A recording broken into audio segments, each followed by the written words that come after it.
ਫਿਰ ਤਾਂ ਅਮਨਜੋਤ ਬੜਾ ਨਾਮਵਰ ਸਿੰਗਰ ਬਣ ਗਈ। ਫਿਰ ਤਾਂ ਲੋਕ ਅੱਖਾਂ ਮੀਚ ਕੇ ਸੁਣਦੇ ਹੁੰਦੇ ਸੀ ਵੀ ਅਮਰਜੋਤ ਗਾ ਰਹੀ ਹੈ।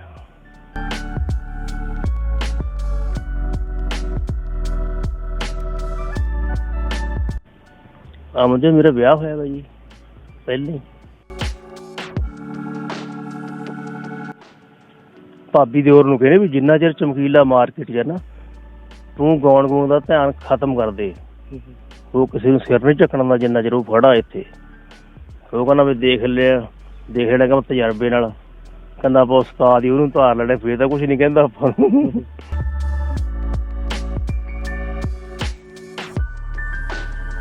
ਦਿਓਰਾ ਕਿਹੜੀ ਰਾਹ ਤੂੰ ਪੈ ਗਿਆ ਵੀ ਤੂੰ ਕੰਮ ਧੰਦਿਓਂ ਵੀ ਰਹਿ ਗਿਆ। ਦਿਓਰਾ ਕਿਹੜੀ ਰਾਹ ਤੂੰ ਪੈ ਗਿਆ ਵੀ ਤੂੰ ਕੰਮ ਧੰਦਿਓਂ ਵੀ ਰਹਿ ਗਿਆ। ਕਿੱਥੋਂ ਚਸਕਾ ਪੁੱਠਾ ਪੈ ਗਿਆ, ਕਿੱਥੋਂ ਚਸਕਾ ਪੁੱਠਾ ਪੈ ਗਿਆ, ਤੂੰ ਪੜਨੋਂ ਵੀ ਖੜ ਜੇਗਾ। ਆਈ ਛੱਡ ਗਾਉਣ ਦਾ ਖਹਿੜਾ ਕੀ ਚਮਕੀਲਾ ਬਣ ਜੇਗਾ। ਛੱਡ ਗਾਉਣ ਦਾ ਖਹਿੜਾ ਕੀ ਚਮਕੀਲਾ ਬਣ ਜਾਏਗਾ।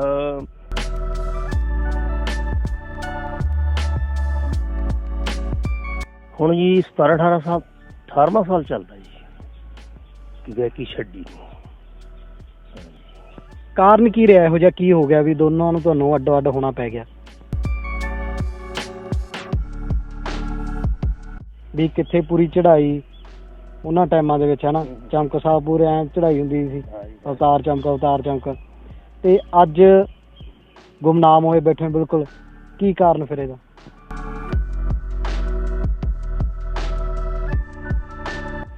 ਚਮਕ ਸਾਹਿਬ ਕਿੰਨੇ ਕੁ ਪੈਸੇ ਜਿਹੜੇ ਤੁਸੀਂ ਉਦੋਂ ਕਮਾਏ ਸੀਗੇ? ਹੁਣ ਗਿਣਤੀ ਕੀ 5-7 ਕਰੋੜ ਹੋਊਗਾ, ਕਿਉਂਕਿ ਮੈਂ ਇੱਥੋਂ ਪੈਸੇ ਇੰਡੀਆ ਤੋਂ ਥੋੜ੍ਹੇ ਕਮਾਏ ਆ ਬਾਹਲੇ, ਮੈਂ ਬਾਹਰਲੇ ਮੁਲਕਾਂ 'ਚ ਕਮਾਏ ਆ ਜੀ।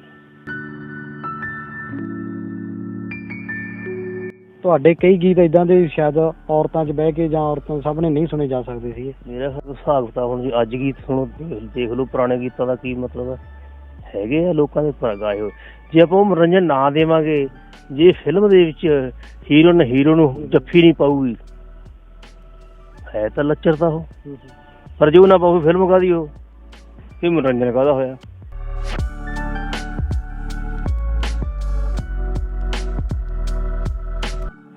ਹੁਣ ਐਂ ਤਾਂ ਬਾਹਲੇ ਗੀਤ ਤੁਹਾਨੂੰ ਕੀ ਦੱਸੇ, ਲੁੱਚੇ ਗੀਤ, ਇਹੋ ਜਿਹੇ ਗੀਤ ਗਾਏ ਹੋਏ ਜਿਹੜੇ ਸਾਨੂੰ ਵੀ ਲੱਗਦਾ ਵੀ ਹਾਂ ਯਾਰ ਇਹ ਗੱਲ ਗਲਤ ਹੈ। ਘੋਟਣਾ ਛੜੇ ਜੇਠ ਦਾ ਨਾਲ ਖੜਕਦੇ ਟਰਲੇ ਗਾਣੇ ਨੇ।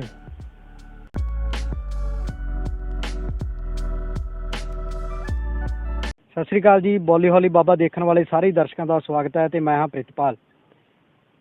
ਅੱਜ ਤੁਹਾਨੂੰ ਉਸ ਕਲਾਕਾਰ ਨਾਲ ਮਿਲਾਉਣ ਜਾ ਰਹੇ ਹਾਂ ਜਿਸ ਕੋਲ ਕਦੇ ਮਿਲਣ ਦਾ ਟਾਈਮ ਹੀ ਨਹੀਂ ਹੁੰਦਾ ਸੀ ਤੇ ਅੱਜ ਉਹ ਗੁੰਮਨਾਮ ਜ਼ਿੰਦਗੀ ਜਿਹੜੀ ਬਤੀਤ ਕਰ ਰਿਹਾ। ਸਾਡੇ ਨਾਲ ਮੌਜੂਦ ਨੇ ਅਵਤਾਰ ਚਮਕ ਤੇ ਉਹਨਾਂ ਨਾਲ ਗੱਲਬਾਤ ਕਰਦੇ ਹਾਂ। ਅਸੀਂ ਤੁਹਾਨੂੰ ਮਿਲਾਉਣੇ ਉਹਨਾਂ ਨਾਲ। ਸਵਾਗਤ ਹੈ ਤੁਹਾਡਾ ਚਮਕ ਸਾਹਿਬ। ਬਹੁਤ ਸਤਿ ਸ੍ਰੀ ਅਕਾਲ ਜੀ। ਮੇਰੇ ਸਰੋਤਿਆਂ ਨੂੰ ਬਹੁਤ ਬਹੁਤ ਸ਼ੁਕਰੀਆ, ਮੇਰੇ ਵੱਲੋਂ ਪਿਆਰ ਭਰੀ ਸਤਿ ਸ੍ਰੀ ਅਕਾਲ ਜੀ। ਚਮਕ ਸਾਹਿਬ, ਸੁਣਿਆ ਕਿ ਤੁਹਾਡੇ ਕੋਲ ਜਿਹੜੀਆਂ ਗੱਡੀਆਂ ਸੀ ਬਹੁਤ ਜ਼ਿਆਦਾ ਸੀ, ਦੌਲਤ ਸ਼ੌਹਰਤ ਸਾਰਾ ਕੁਛ ਸੀਗਾ। ਅੱਜ ਤੁਸੀਂ ਇਹਨਾਂ ਹਾਲਾਤਾਂ ਦੇ ਵਿੱਚੋਂ, ਕੀ ਕਾਰਨ ਕੀ ਹੈ? ਮੇਰਾ ਤਾਂ ਖਿਆਲ ਹੈ ਵੀ ਕੋਈ ਹਾਲਾਤ ਮਾੜੇ ਨਹੀਂ, ਕਮਾਈ ਕਰਦੇ ਫਿਰ ਉੱਥੇ ਆ ਜਾਂਗੇ ਹੈ ਜੀ। ਢਿੱਲ ਮਸ ਵੀ ਆ ਜਾਂਦੇ ਬੰਦੇ ਤੇ। ਚਲੋ ਬਿਜ਼ਨਸ ਦੇ ਵਿੱਚ ਕੋਈ ਟੇਢਾ ਬਿੰਗਾ ਵੀ ਹੋ ਜਾਂਦਾ, ਕੋਈ ਇਹੋ ਜਿਹੀ ਗੱਲ ਨਹੀਂ। ਵੱਡੇ ਬਿਜ਼ਨਸ ਕੋਈ ਇੱਧਰ ਉੱਧਰ ਹੋ ਜਾਂਦੇ ਆ, ਘਰੇਲੂ ਡਿਸਪਿਊਟ ਹੋ ਜਾਂਦਾ, ਕੋਈ ਹੋ ਸਕਦਾ ਗਾ, ਕੋਈ ਐਸੀ ਗੱਲ ਨਹੀਂ। ਠੀਕ ਹੈ, ਗੱਡੀਆਂ ਤਾਂ ਫਿਰ ਆ ਜਾਂਦੀਆਂ। ਅੱਜ ਕੱਲ੍ਹ ਗੱਡੀ ਤੋਂ ਬਗੈਰ ਕੋਈ ਰਹਿੰਦਾ ਵੀ ਨਹੀਂ, ਹਰੇਕ ਦੇ ਬਾਹਰ 'ਚ ਗੱਡੀ ਖੜੀ ਹੈ ਜੀ।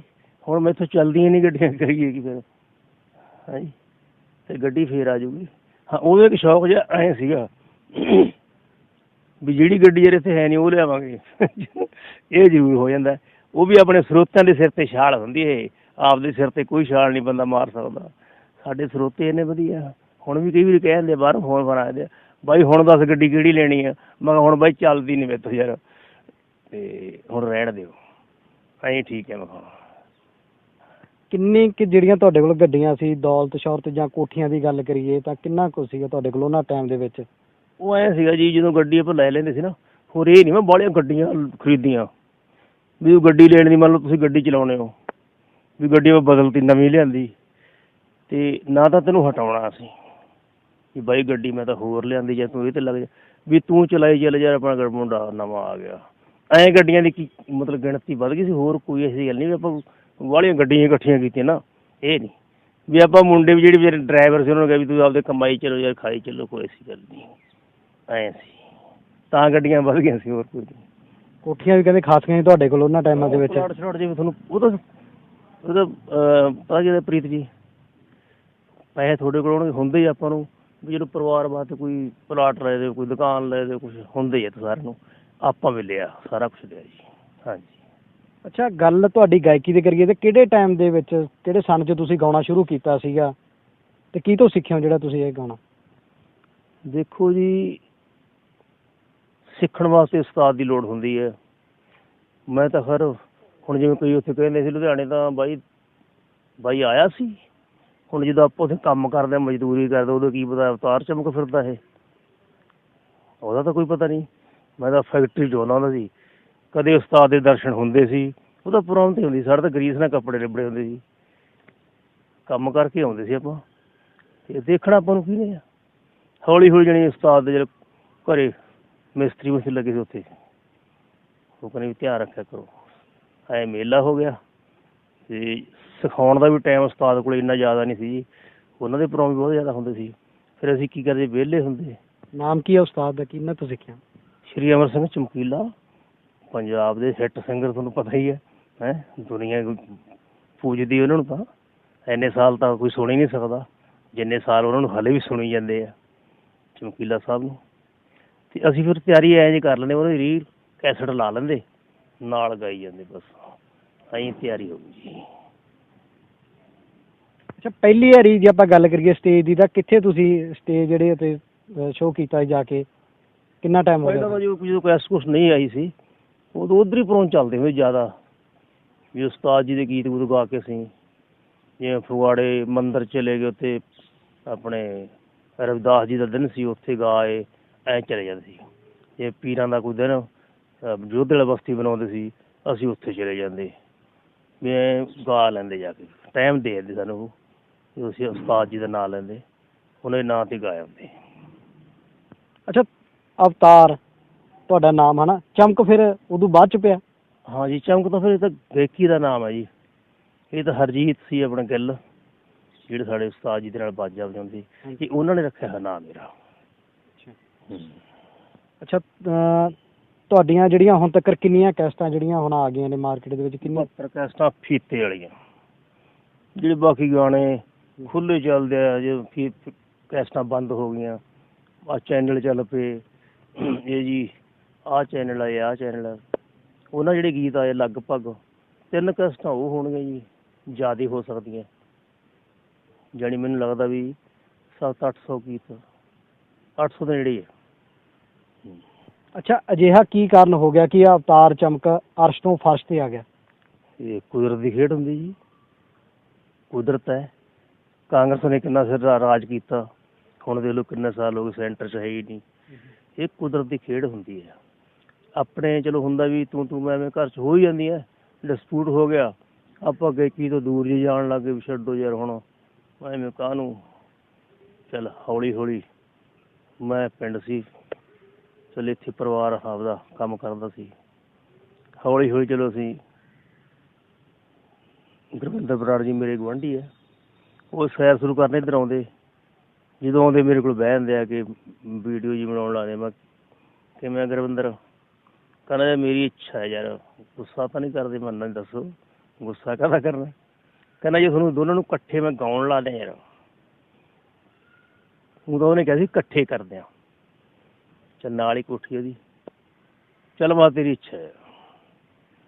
ਅਤੇ ਉਹਨੇ ਘਰੇ ਬੁਲਾ ਲਿਆ, ਮੈਡਮ ਨੂੰ ਬੁਲਾ ਲਿਆ, ਮੈਨੂੰ ਵੀ ਸੱਦ ਲਿਆ ਸੀ, ਹੋਰ ਸੀ ਮੁੰਡੇ ਧੂਰੀ ਤੋਂ ਆਏ ਵੇ, ਅਤੇ ਉਹ ਕਰਦੇ ਕਰਾਉਂਦੇ ਉਹ ਕਹਿੰਦੇ ਲੈ ਮੈਡਮ ਤੁਹਾਨੂੰ ਇਕੱਠੇ ਕਰਨ ਲੱਗੇ ਆ। ਉਹ ਨਹੀਂ, ਇਕੱਠੇ ਨਾ ਕਰੋ ਜੀ, ਹੈਂ ਇੰਨੇ ਜੇ ਦੂਰ ਹੈ ਅਤੇ ਦੁਬਾਰਾ ਨਾ ਫਿਰ ਹੋ ਜਾਏ, ਵੀ ਮੈਂ ਰਹੂੰ ਵੱਖਰੀ ਆਪਦੇ ਘਰ, ਵੀ ਮੈਂ ਕੰਮ ਕਰੂੰਗੀ। ਚਲੋ ਉਹ ਕਹਿੰਦਾ ਚੱਲ ਕੰਮ ਹੀ ਕਰ ਲਓ, ਐਂ ਇਕੱਠੇ ਹੋ ਗਏ, ਪ੍ਰੋਗਰਾਮ ਲੱਗੇ। ਉਦੋਂ ਬਾਅਦ ਹੁਣ ਲਾ ਕੇ 25 ਅਗਸਤ ਨੂੰ ਪਿੱਛੇ ਜੇ, ਚਲੋ ਉਹਦਾ ਸੀਜ਼ਨ ਹੈ ਨਹੀਂ ਸੀ, ਬੁਕਿੰਗ ਹੋ ਜਾਂਦੀ ਹੈ। ਹੁਣ ਠੀਕ ਹੈ ਜੀ। ਅੱਛਾ, ਤੁਹਾਡੀ ਸ਼ੁਰੂਆਤ ਦੀ ਗੱਲ ਕਰੀਏ ਤਾਂ ਕਿੱਥੇ ਜਿਹੜੇ ਤੁਹਾਨੂੰ ਅਮਨਜੋਤ ਕਿੱਥੇ ਮਿਲੇ ਸੀਗੇ? ਅਮਨਜੋਤ ਮੇਰਾ ਵਿਆਹ ਹੋਇਆ ਵਾ ਜੀ ਪਹਿਲਾਂ ਹੀ।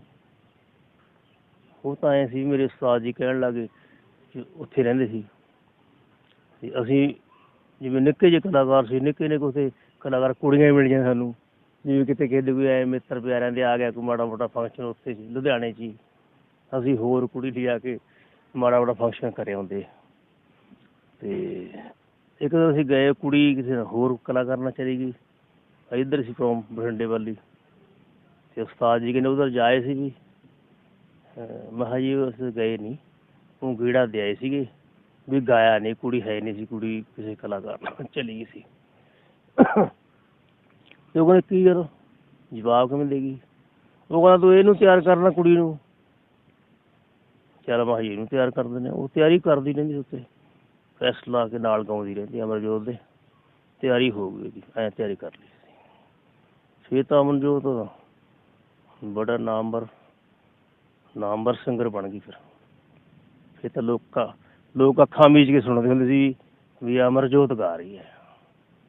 ਅੱਛਾ, ਘਰ ਦੇ ਵਿੱਚ ਵੀ ਕੋਈ ਗਾਉਂਦਾ ਸੀਗਾ ਜਾਂ ਇਕੱਲਾ ਤੁਹਾਨੂੰ ਹੀ ਸ਼ੌਂਕ ਸੀਗਾ ਗਾਉਣ ਦਾ? ਨਹੀਂ, ਸਾਡੇ ਕੋਈ ਨਹੀਂ ਸੀ ਗਾਉਣ ਵਾਲਾ ਬੰਦਾ, ਕੋਈ ਨਹੀਂ ਸ਼ੌਕ ਸੀ। ਮੈਨੂੰ ਸ਼ੌਕ ਸੀ ਸਕੂਲ 'ਚ, ਮੈਨੂੰ ਵੀ ਸਾਡੇ ਠੀਕਰੀ ਰਾਤ ਤੋਂ ਸਰਜੀਤ ਸਿੰਘ ਮਾਸਟਰ ਜੀ ਸੀ, ਸਰਜੀਤ ਸਿੰਘ ਦੇਹੜ, ਅਤੇ ਉਹ ਕਾਮਰੇਡੀ ਵਿਚਾਰਾਂ ਦੇ ਬੰਦੇ ਸੀ।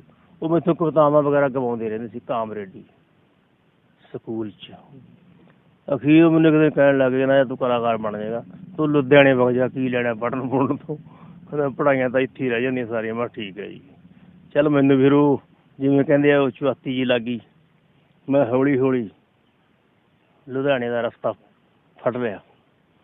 ਵੀ ਐਂ ਪੜ੍ਹਦਾ ਵੀ ਸੀ ਵੀ 15 ਕੁ ਦਿਨਾਂ ਬਾਅਦ 2-4 ਦਿਨ ਲਾਏ ਹੋਣੇ, ਫਿਰ ਆ ਜਾਣਾ, ਫਿਰ ਲਾਏ ਹੋਣੇ ਐਂ ਕਰਕੇ। ਚਲੋ ਹੌਲੀ ਹੌਲੀ ਦੇਖ ਕੇ ਚੁੱਪਿਆ ਧਰਦੇ ਗਏ, ਅਤੇ ਵਾਹਿਗੁਰੂ ਦੀ ਕਿਰਪਾ ਹੋਈ। ਫਿਰ ਪਹਿਲੀ ਕਸੜੀ ਬੱਲੇ ਬੱਲੇ ਹੋ ਗਈ, ਛੱਡ ਗਾਉਣ ਦਾ ਖਹਿੜਾ ਕੀ ਚਮਕੀਲਾ ਬਣ ਜਾਏਗਾ।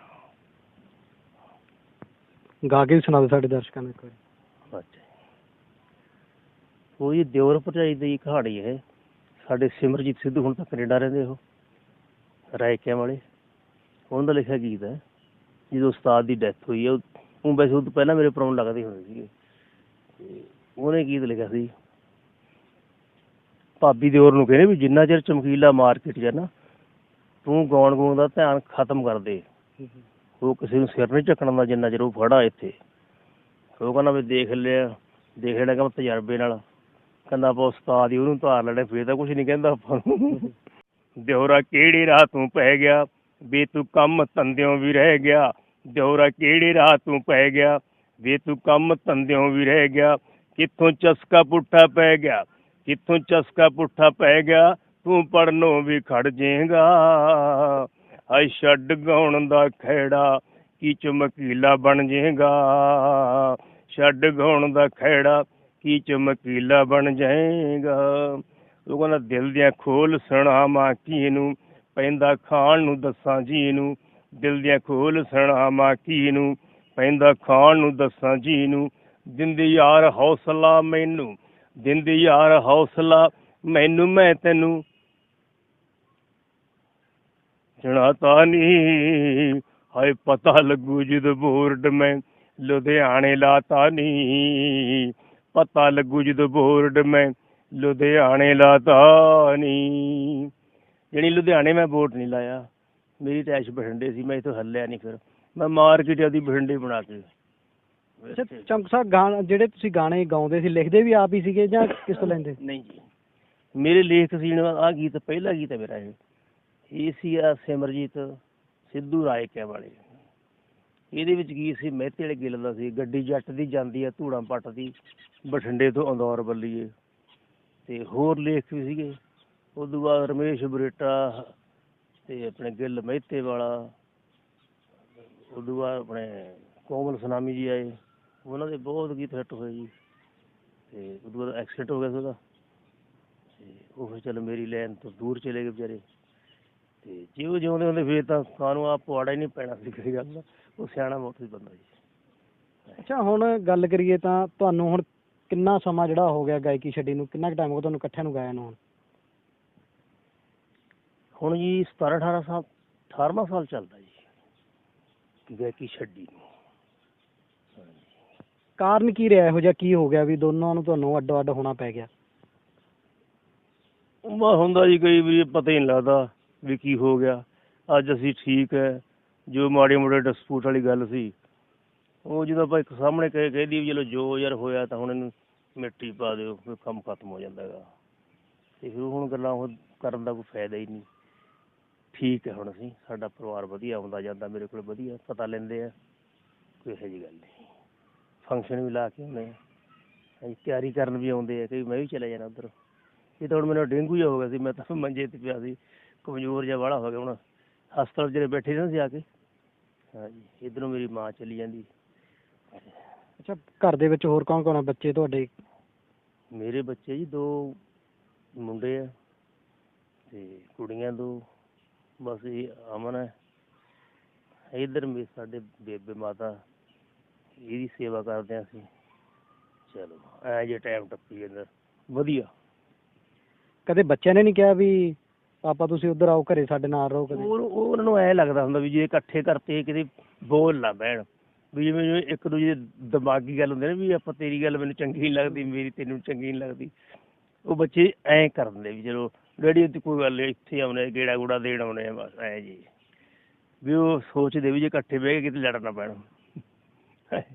ਵੱਡਾ ਮੁੰਡਾ ਬਹੁਤ ਸਿਆਣਾ ਜੀ। ਅੱਛਾ, ਬੱਚੇ ਤੁਹਾਡੇ ਕੋਲ ਇੱਥੇ ਮਿਲਣ ਮੁਲਣ ਆ ਜਾਂਦੇ ਹਨ? ਹਾਂ ਆਉਂਦੇ ਆ ਜੀ, ਗੱਡੀ 'ਤੇ ਆਉਂਦੇ ਆ, ਉਹਦੀ ਗੱਡੀ ਰੱਖੀ ਆ ਛੋਟੇ ਮੁੰਡੇ ਨੇ। ਅਤੇ ਵੱਡਾ ਮੁੰਡਾ ਨੂੰਹ ਲੱਗੇ ਇੱਥੇ ਹਸਪਤਾਲ 'ਚ ਹੈ, ਨੂੰਹ ਮੇਰੇ ਨੇ ਜੀ.ਐਨ.ਐਮ ਕੀਤੀ ਹਰਿਆਣੇ ਤੋਂ, ਮੁੰਡਾ ਵਿਆਹਿਆ ਵੀ ਹਰਿਆਣੇ 'ਚ ਹੀ ਹੈ, ਡੱਬਲ ਹੀ ਰਹਿੰਦੇ ਆ। ਚੰਗ ਸਾਹਿਬ, ਇਹ ਵੀ ਸੁਣਿਆ ਮੰਨ ਲਓ 28 ਦਿਨਾਂ ਦਾ ਮਹੀਨਾ ਤੁਸੀਂ 80 ਪ੍ਰੋਗਰਾਮ ਲਾਏ ਸੀਗੇ? 28 ਦਿਨ 'ਚ ਹਾਂ 80 ਤਾਂ ਮੇਰੇ ਯਾਦ ਨਹੀਂ ਹੁਣ ਤਾਂ ਸੀਗੇ 80 ਹੋਣਗੇ। ਉਹ 3 ਪ੍ਰੋਗਰਾਮ ਦਾ ਆਮ ਮੇਰੇ ਚੱਲਦੇ ਸੀ ਜੀ, ਕਈ ਵਾਰੀ 4 ਵੀ ਆ ਜਾਂਦੀ, ਰਾਤ ਨੂੰ ਵੀ ਲਾਉਣਾ ਪੈਂਦਾ 11-12 ਵਜੇ। ਮੈਂ ਸਰੋਤਿਆਂ ਨੂੰ ਕੋਈ ਦਿਨ ਨਾਰਾਜ਼ ਨਹੀਂ ਕਰਦਾ ਸੀ, ਮੈਂ ਕਿਹਾ ਗਲਾ ਖਰਾਬ ਆ, ਉਹ ਕਹਿੰਦੇ ਕੋਈ ਨਹੀਂ ਸੁਣਨਾ ਤਾਂ ਅਸੀਂ ਹੈ, ਤੂੰ ਲਾ ਦੇ ਆ ਕੇ, ਲੋਕ ਸਾਨੂੰ ਗਾਲਾਂ ਕੱਢੀ ਜਾਂਦੇ ਆ। ਮਾਹੀ ਆ ਗਏ, ਫਿਰ ਐਂ ਚੱਲ ਜਾਂਦਾ ਸੀ। ਅੱਛਾ, ਹੁਣ ਪਹਿਲਾਂ ਵਾਲੇ ਟਾਈਮ ਦਾ ਅਤੇ ਹੁਣ ਵਾਲੇ ਟਾਈਮ ਦਾ ਤੁਸੀਂ ਕਿੰਨਾ ਕੁ ਫਿਰ ਹੁਣ ਸਮਝਦੇ ਹੋ ਵੀ ਕਿੱਥੇ ਪੂਰੀ ਚੜ੍ਹਾਈ ਉਹਨਾਂ ਟਾਈਮਾਂ ਦੇ ਵਿੱਚ ਹੈ ਨਾ, ਚਮਕ ਸਾਹਿਬ ਪੂਰੇ ਐਂ ਚੜ੍ਹਾਈ ਹੁੰਦੀ ਸੀ, ਅਵਤਾਰ ਚਮਕ ਅਵਤਾਰ ਚਮਕ, ਅਤੇ ਅੱਜ ਗੁੰਮਨਾਮ ਹੋਏ ਬੈਠੇ ਬਿਲਕੁਲ, ਕੀ ਕਾਰਨ ਫਿਰ ਇਹਦਾ? ਵੈਸੇ ਹੀ ਇਹ ਪਾਸੇ ਹਟ ਗਏ ਵੀ ਚਲੋ ਹੁਣ ਬਹੁਤ ਕਮਾ ਲਿਆ, ਨਾਮ ਵੀ ਕਮਾ ਲਿਆ, ਪੈਸੇ ਵੀ ਕਮਾ ਲਏ, ਸਭ ਠੀਕ ਹੈ। 2 ਫੁਲਕੇ ਤਾਂ ਪਰਮਾਤਮਾ ਦਿੰਦਾ ਹੀ ਹੈ, ਸੁਬਾਹ ਸ਼ਾਮ ਮਿਲਦੇ ਆ ਵਧੀਆ, ਕੋਈ ਇਹੋ ਜਿਹੀ ਗੱਲ ਨਹੀਂ। ਮੈਨੂੰ ਤਾਂ ਕੋਈ ਮਹਿਸੂਸ ਨਹੀਂ ਹੋਇਆ। ਹੁਣ ਪਰਸੋਂ ਅਮਰੀਕਾ ਤੋਂ ਮੇਰਾ ਦੋਸਤ ਹੈ ਸੁਖਦੇਵ ਸਿੰਘ, ਉਹਦਾ ਸਵੇਰੇ ਸਵੇਰੇ ਫੋਨ ਆਇਆ, ਹਲੇ ਮੈਂ ਸੁੱਤਾ ਸੀ, ਉਹ ਸੌਂਦੇ ਸੀ, ਮੈਂ ਉੱਠਦਾ ਸੀ, ਕਹਿੰਦੇ ਚਮਕ ਸਾਹਿਬ ਮਸਾਂ ਨੰਬਰ ਲੱਭਿਆ ਤੇਰਾ ਇੰਟਰਨੈਟ ਤੋਂ, ਮੈਡਮ ਨੂੰ ਕਹਿ ਕਿਹੜਾ ਆਇਆ? ਮੈਂ ਦੱਸੋ ਤਕਲੀਫ ਦੱਸੋ ਮੈਨੂੰ? ਕਹਿੰਦੇ ਮੈਂ ਤਕਲੀਫ ਤਾਂ ਜੀ ਆਹ ਡੇਂਗੂ ਜੀ ਨੇ ਤੰਗ ਕਰਿਆ ਹੋਇਆ, ਹੋਰ ਤਾਂ ਮੈਨੂੰ ਕੋਈ ਨਹੀਂ। ਅਤੇ ਸਾਨੂੰ ਐਂ ਸੀ ਪਤਾ ਨਹੀਂ ਕੀ ਦਰਦ ਮੇਰੇ ਕਿਉਂ ਹੁੰਦਾ ਛਾਤੀ 'ਚ, ਉਹ ਦਰਦ ਜਦੋਂ ਨਿਕਲੀ ਗੱਲ ਹੋ ਰਹੀ ਸੀ, ਮੇਰੇ ਪਸਲੀ ਕਰੈਕ ਹੋਈ ਵੀ ਸੀ, ਉਹ ਸਾਰਿਆਂ ਦਾ ਹੀ ਦਰਦ ਹੁੰਦਾ ਸੀ। ਸਾਨੂੰ ਐਂ ਸੀ ਕਿਤੇ ਕੋਈ ਹਾਰਟ ਹੂਟ ਦੀ ਪ੍ਰੋਬਲਮ ਤਾਂ ਕੋਈ ਨਹੀਂ, ਠੀਕ ਆ ਪੱਟਾ ਜਿਹਾ ਬੰਨ੍ਹਤਾ, ਠੀਕ ਹੈ। ਅਤੇ ਉਹ ਫਿਰ ਮੈਨੂੰ ਕਹਿੰਦੇ ਵੀ ਮੈਂ ਤੈਨੂੰ ਅਮਰੀਕਾ ਲੈ ਜਾ। ਮੈਂ ਫਿਰ ਮਾਤਾ ਦੀ ਸੇਵਾ ਕੌਣ ਕਰੂ? ਉਹਨੇ ਮਾਤਾ ਨੂੰ ਵੀ ਨਾਲ ਲੈ ਕੇ ਚੱਲਾਂਗੇ, ਵੀ ਸਾਡਾ ਮਾਹੌਲ ਹੈ ਇੱਥੇ ਵੱਡਾ, ਵੀ ਤੂੰ ਚੁੱਪ ਕਰਕੇ ਆਪਦੀ ਸੀਟ 'ਤੇ ਬੈਠੇ ਰਿਹਾ ਕਰੋ। ਮੈਂ ਚਲੋ ਮੈਨੂੰ ਠੀਕ ਹੋ ਜਾਣ ਦਿਓ, ਫਿਰ ਕਰਦੇ ਆਪਾਂ। ਅੱਛਾ, ਪੁਰਾਣਾ ਟਾਈਮ ਯਾਦ ਕਰਕੇ ਕਦੇ ਦੁੱਖ ਨਹੀਂ ਹੁੰਦਾ? ਇਹ ਦੁੱਖ ਤਾਂ ਬੰਦੇ ਦੀ ਜੁੱਤੀ ਗਵਾ ਜੇ ਫਿਰ ਹੀ ਬਹੁਤ ਹੈ ਜੀ, ਵੀ ਮੇਰੀ ਨੋਕ ਵਾਲੀ ਜੁੱਤੀ ਕਿੱਧਰ ਗਈ? ਦੁੱਖ ਤਾਂ ਹੁੰਦਾ, ਪਰ ਦੁੱਖ ਮੰਨੇ ਦਾ ਹੀ ਹੈ। ਕੰਡਾ ਵੱਜਿਆ, ਜੇ ਸੀ ਕਰਦੇ ਆ ਤਾਂ ਦੁੱਖ ਲੱਗੂਗਾ, ਜੇ ਲੰਘ ਗਏ ਤਾਂ ਲੰਘ ਗਏ, ਕੋਈ ਨਹੀਂ, ਫਿਰ ਇਹਦਾ ਕੋਈ ਗੱਲ ਨਹੀਂ। ਸਰੋਤੇ ਮੇਰੇ ਬਹੁਤ ਨੇ ਹਾਲੇ, ਆਪੇ ਕਰਨਗੇ ਠੀਕ, ਠੀਕ ਹੈ ਜੀ। ਚਮਕ ਸਾਹਿਬ, ਕਿੰਨੇ ਕੁ ਪੈਸੇ ਜਿਹੜੇ ਤੁਸੀਂ ਉਦੋਂ ਕਮਾਏ ਸੀਗੇ? ਹੁਣ ਗਿਣਤੀ ਕੀ 5-7 ਕਰੋੜ ਹੋਊਗਾ, ਕਿਉਂਕਿ ਮੈਂ ਇੱਥੋਂ ਪੈਸੇ ਇੰਡੀਆ ਤੋਂ ਥੋੜ੍ਹੇ ਕਮਾਏ ਆ ਬਾਹਲੇ, ਮੈਂ ਬਾਹਰਲੇ ਮੁਲਕਾਂ 'ਚ ਕਮਾਏ ਆ ਜੀ। ਮੈਂ ਮਿਹਨਤੀ ਬੰਦਾ ਸੀ, ਮਿਹਨਤ ਕਰਕੇ ਕਮਾਉਣਾ। ਅੱਛਾ, ਬਾਹਰ ਕਿਹੜੇ ਕਿਹੜੇ ਦੇਸ਼ਾਂ 'ਚ ਤੁਸੀਂ ਗਾ ਕੇ ਆਏ ਸੀ? ਬਸ ਸਾਰੇ ਹੀ ਆਏ ਜੀ। ਇੰਗਲੈਂਡ ਚਲੇ ਗਏ ਤਾਂ 13 ਮੁਲਕ ਅੱਗੇ ਚਲੇ ਜਾਂਦੇ ਸੀ। ਕਈ ਮੁਲਕ ਇਹੋ ਜਿਹੇ ਨੇ ਵੀ ਇੱਥੇ ਵੀਜ਼ਾ ਲੱਗ ਗਿਆ ਤਾਂ ਅਗਲੇ ਮੁਲਕ ਖੁੱਲ੍ਹੇ ਹੀ ਹੈ। ਜਿਵੇਂ ਬਾਈ ਰੋਡ ਲੰਘ ਜਾਂਦਾ ਬੰਦਾ, ਜਿਵੇਂ ਆਪਾਂ ਹਰਿਆਣੇ 'ਚ ਵੜ ਜਾਂਦੇ ਹਾਂ ਡੱਬਲ 'ਚ, ਇਸ ਤਰ੍ਹਾਂ ਇਹ ਕਈ ਮੁਲਕ ਹੈ। ਜਿਵੇਂ ਸਕਾਟਲੈਂਡ ਹੈ, ਕੋਈ ਵੀਜ਼ੇ ਦੀ ਲੋੜ ਨਹੀਂ ਪੈਂਦੀ, ਐਂਟਰੀ ਦੀ ਲੋੜ ਪੈਂਦੀ ਹੈ। ਐਂ ਅੱਗੇ ਚਲੇ ਜਾਈਦਾ। ਕਾਫੀ ਮੁਲਕਾਂ ਜਾ ਕੇ ਆਏ ਜੀ। ਜਿਹੜੀ ਜਿੱਥੇ ਡਿਮਾਂਡ ਸਰੋਤਾਂ ਦੀ ਕਰਦੇ ਸੀਗੇ, ਸਰੋਤੇ ਕਰਦੇ ਸੀ ਆਪਣੀ, ਉੱਥੇ ਪ੍ਰਮੋਟਰ ਨੂੰ ਲੈ ਕੇ ਜਾਂਦਾ ਸੀ। ਹਾਂਜੀ, ਘੁੰਮੇ ਪੂਰਾ ਸੀ, ਇਹੋ ਜਿਹੀ ਗੱਲ ਨਹੀਂ। ਤੁਹਾਡੇ ਕਈ ਗੀਤ ਇੱਦਾਂ ਦੇ ਸ਼ਾਇਦ ਔਰਤਾਂ 'ਚ ਬਹਿ ਕੇ ਜਾਂ ਔਰਤਾਂ ਸਾਹਮਣੇ ਨਹੀਂ ਸੁਣੇ ਜਾ ਸਕਦੇ ਸੀਗੇ। ਮੇਰਾ ਖਿਆਲ ਇਹੋ ਜਿਹਾ ਗੀਤ ਤਾਂ ਮੇਰਾ ਹੋਣਾ ਹੀ ਨਹੀਂ ਜਿਹੜਾ ਔਰਤਾਂ ਨਾ ਸੁਣਦੀਆਂ ਹੁਣ। ਨਹੀਂ ਜੀ, ਰੋਮਾਂਟਿਕ ਤਾਂ ਹੁੰਦੇ ਆ, ਉਹ ਹਿਸਾਬ ਕਿਤਾਬ ਹੁਣ ਜੀ ਅੱਜ ਗੀਤ ਸੁਣੋ, ਦੇਖ ਲਓ ਪੁਰਾਣੇ ਗੀਤਾਂ ਦਾ ਕੀ ਮਤਲਬ ਹੈ। ਹੈਗੇ ਆ ਲੋਕਾਂ ਦੇ ਗਾਏ ਹੋਏ। ਜੇ ਆਪਾਂ ਉਹ ਮਨੋਰੰਜਨ ਨਾ ਦੇਵਾਂਗੇ, ਜੇ ਫਿਲਮ ਦੇ ਵਿੱਚ ਹੀਰੋ ਨੂੰ ਜੱਫੀ ਨਹੀਂ ਪਾਊਗੀ, ਹੈ ਤਾਂ ਲੱਚਰ ਉਹ, ਪਰ ਜੇ ਉਹ ਨਾ ਪਾਊ ਫਿਲਮ ਕਾਹਦੀ ਉਹ, ਫਿਰ ਮਨੋਰੰਜਨ ਕਾਹਦਾ ਹੋਇਆ। ਇਹ ਤਾਂ ਹੁੰਦਾ ਹੀ ਹੈ ਜੀ। ਇਹ ਤਾਂ ਐਵੇਂ ਕਹਿੰਦੇ ਇੱਕ ਗੱਲ ਜੀ ਬਣਾਈ, ਉਹ ਫਲਾਣੇ ਲੱਚਰ ਗਾਇਆ ਜੀ। ਨਹੀਂ, ਫਿਲਮਾਂ ਦੇਖ ਲਓ ਤੁਸੀਂ, ਬੋਬੀ ਫਿਲਮ ਦੇਖ ਲਓ, ਇਹਨੂੰ ਲੱਚਰ ਨਹੀਂ ਕਹਿ ਸਕਦੇ ਆਪਾਂ। ਇਹਦਾ ਇੱਕ ਸ਼ਬਦ ਲੈ ਲਿਆ ਇਹਨਾਂ ਨੇ ਵੀ ਲੱਚਰ ਹੈ। ਜੇ ਉਹ ਨਾ ਕਰਨਗੇ ਤਾਂ ਉਹ ਫਿਲਮ ਚੱਲੂ ਕਿਵੇਂ? ਦੇਖਣੀ ਨਹੀਂ ਕਿਸੇ ਨੂੰ। ਹੁਣ ਐਂ ਤਾਂ ਬਾਹਲੇ ਗੀਤ ਤੁਹਾਨੂੰ ਕੀ ਦੱਸੇ, ਲੁੱਚੇ ਗੀਤ, ਇਹੋ ਜਿਹੇ ਗੀਤ ਗਾਏ ਹੋਏ ਜਿਹੜੇ ਸਾਨੂੰ ਵੀ ਲੱਗਦਾ ਵੀ ਹਾਂ ਯਾਰ ਇਹ ਗੱਲ ਗਲਤ ਹੈ। ਘੋਟਣਾ ਛੜੇ ਜੇਠ ਦਾ ਨਾਲ ਖੜਕਦੇ ਟਾਲੇ ਗਾਣੇ ਨੇ ਇਹਨਾਂ ਨੂੰ ਲੱਚਰ ਕਹਿੰਦੇ ਅਸੀਂ। ਮੂੰਹ ਤੇ ਕਹਿੰਦੇ ਵੀ ਆਹ ਲੱਚਰ ਆ ਤੇਰਾ ਗੀਤ ਭਾਈ। ਜਿਹੜੇ ਸੀਗਾ ਠੇਕਾ ਪਿਆਰ ਦਾ ਹਵਾਲੇ ਤੇਰੇ ਕਰਤਾ, ਪੱਟੀ ਗਿਲ ਡੱਟ ਮਿੱਤਰਾ, ਇਹਨੂੰ ਤੁਸੀਂ ਲੱਚਰ ਨਹੀਂ ਕਹਿ ਸਕਦੇ, ਰੋਮਾਂਟਿਕ ਹੈ ਇੱਕ। ਫਿਰ ਚੱਲੀ ਕਹਿ ਸਕਦੇ ਐਂ ਕਿਵੇਂ 75 ਲੱਖ ਐਵੇਂ ਵਿਕ ਗਈ, ਉਹ ਸਰੋਤੇ ਸੀ ਉਹਦੇ ਵਿਕੀ। ਹੁਣ ਸਾਂਝ ਪੈਰਾਂ ਦੀ ਕੀ ਸਾਨੂੰ ਐਂ ਸੀ ਵੀ ਚੱਲਣਾ ਨਹੀਂ।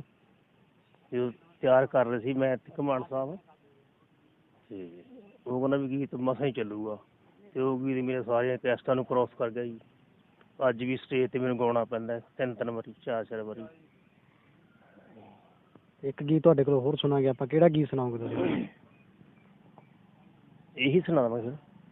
ਅੱਛਾ ਗੀਤ ਹੈ ਜੀ, ਡਿਮਾਂਡ ਬਹੁਤ ਹੈ ਜੀ। ਇਹ ਥੋੜ੍ਹਾ ਬੁਖਾਰ ਜਿਹਾ ਕਰਕੇ ਭੁੱਲੇ ਜਿਹੇ ਫਿਰਦੇ ਆ। ਮੈਨੂੰ 20-21 ਦਿਨ ਹੋ ਗਏ ਹਸਪਤਾਲ 'ਚੋਂ ਛੁੱਟੀ ਮਿਲੀ ਸੀ। ਅਤੇ ਕੁੜੀ ਬੋਲਦੀ ਜੀ, ਜਿਵੇਂ ਕੋਈ ਗਰੀਬ ਕੁੜੀ ਹੈ, ਮੁੰਡਾ ਅਮੀਰ ਹੈ, ਉਹ ਕਹਿੰਦੀ ਹੈ ਝਿੜਕਾਂ ਨਾ ਤੂੰ ਮਾਰ ਸੋਹਣਿਆ, ਤੁਰ ਜਾਂਦੀ ਹੰਬਾਰ ਸੋਹਣਿਆ, ਝਿੜਕਾਂ ਨਾ ਤੂੰ ਮਾਰ ਸੋਹਣਿਆ, ਤੁਰ ਜਾਂਦੀ ਹੰਬਾਰ ਸੋਹਣਿਆ। ਵੱਡਿਆਂ ਦੀ ਤਾਂ ਯਾਰੀ ਹੁੰਦੀ ਹੈ ਕੱਚੀਆਂ ਤਾਰਾਂ ਦੀ, ਕੌਣ ਗਰੀਬਾਂ ਦੇ ਨਾਲ ਰੱਖਦਾ ਸਾਂਝ ਪਿਆਰਾਂ ਦੀ, ਕੌਣ ਗਰੀਬਾਂ ਦੇ ਨਾਲ ਰੱਖਦਾ ਸਾਂਝ ਪਿਆਰਾਂ ਦੀ। ਨੀ ਐਵੇਂ ਚੱਲੀਏ ਕਾਤੋਂ ਰੋਵੇਂ, ਹੰਝੂਆਂ ਦੇ ਨਾਲ ਮੁੱਖ ਕਿਉਂ ਧੋਵੇਂ, ਨੀ ਐਵੇਂ ਚੱਲੀਏ ਕਾਤੋਂ ਰੋਵੇਂ, ਹੰਝੂਆਂ ਦੇ ਨਾਲ ਮੁੱਖ ਕਿਉਂ ਧੋਵੇਂ। ਕਿਉਂ ਦਿਲ ਦੇ ਅਰਮਾਨ ਤੂੰ ਕਰਤੇ ਚੂਰੋ ਚੂਰ ਕੁੜੇ, ਆ ਨੋਹਾਂ ਨਾਲੋਂ ਮਾਸ ਕਦੇ ਨਾ ਹੁੰਦਾ ਦੂਰ ਕੁੜੇ, ਨੋਹਾਂ ਨਾਲੋਂ ਮਾਸ ਕਦੇ ਨਾ ਹੁੰਦਾ ਦੂਰ ਕੁੜੇ। ਜਦੋਂ ਅਸੀਂ ਵੱਖਰੇ ਹੋਏ ਆ, ਚਲੋ ਗੱਲ ਸੀ ਕੋਈ, ਲੋਕ ਮੈਂ ਵੀ ਸੋਚਦਾ ਸੀ ਵੀ ਐਵੇਂ ਲਿਖਣ ਵਾਲੇ ਨੇ ਲਿਖਤਾ ਯਾਰ, ਨੋਹਾਂ ਨੂੰ ਮਾਸ ਕਦੇ ਨਹੀਂ ਹੁੰਦਾ ਦੂਰ ਕੁੜੇ। ਸਾਡਾ ਤਾਂ ਹੋ ਗਿਆ, ਫਰਾ ਇਕੱਠੇ ਵੀ ਹੋ ਗਏ। ਦੇਖ ਲਓ ਗੁਰਵਿੰਦਰ ਬਰਾੜ ਦੀ ਬੜੀ ਮਿਹਰਬਾਨੀ ਆ, ਉਹ ਕਹਿੰਦਾ ਕਿਵੇਂ ਨਹੀਂ ਮਾਸ ਹੋ ਸਕਦਾ ਇਕੱਠਾ, ਕਰਤਾ ਜੀ ਨੇ। ਲਾਸਟ ਸਟੇਜ ਜਿਹੜੀ ਸੀਗੀ ਉਹ ਤੁਹਾਡੀ ਕਿੱਥੇ ਸੀ, ਯਾਦ ਆ ਕੁਛ? ਹਾਂਜੀ, ਮੋਰ ਜੰਡ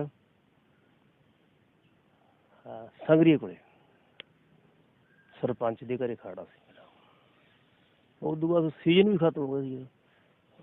ਸੀਜ਼ਨ ਖਤਮ ਕਰਕੇ ਅਸੀਂ ਲੋਕਾਂ ਨੂੰ ਡਿਸਟਰਬ ਨਹੀਂ ਕੀਤਾ, ਪੂਰਾ ਸੀਜ਼ਨ ਲਾ ਕੇ ਫਿਰ ਅਸੀਂ ਸਤਿ ਸ਼੍ਰੀ ਅਕਾਲ ਬੁਲਾ। ਅੱਛਾ, ਉਸ ਤੋਂ ਬਾਅਦ ਫਿਰ ਕਦੇ ਇਕੱਠੇ ਨਹੀਂ ਗਏ ਪ੍ਰੋਗਰਾਮ 'ਤੇ? ਨਾ ਜੀ, ਫਿਰ ਤਾਂ ਜਦੋਂ ਛੱਡ ਹੀ ਗਏ, ਜੇ ਛੱਡਤਾ ਉਹ ਆਪਦੇ ਵੱਖਰੇ ਰਹਿਣ ਲੱਗੇ, ਮੈਂ ਵੱਖਰਾ।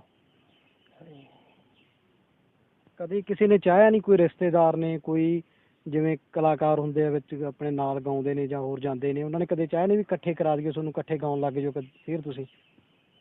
ਰਿਸ਼ਤੇਦਾਰ ਸੀਗੇ ਆਪਣੇ, ਇਹਦਾ ਜਿਹੜਾ ਪਰਿਵਾਰ ਆ ਰਿਸ਼ਤੇਦਾਰ ਮੈਡਮ ਦਾ, ਅਮਨਜੋਤ ਦਾ, ਉਹ ਗਾਇਕੀ ਲੈਣ ਦੇ ਬੰਦੇ ਹੈਗੇ ਆ। ਉਹਨੇ ਕੋਸ਼ਿਸ਼ ਕਰੀ ਸੀ, ਪਰ ਜਦੋਂ ਬੰਦਾ ਤਾਜ਼ਾ ਲੜਿਆ ਹੋਵੇ ਨਾ, ਉਹਨੂੰ ਇਕੱਠਾ ਕਰਨਾ ਬਹੁਤ ਔਖਾ ਹੁੰਦਾ ਹੈ।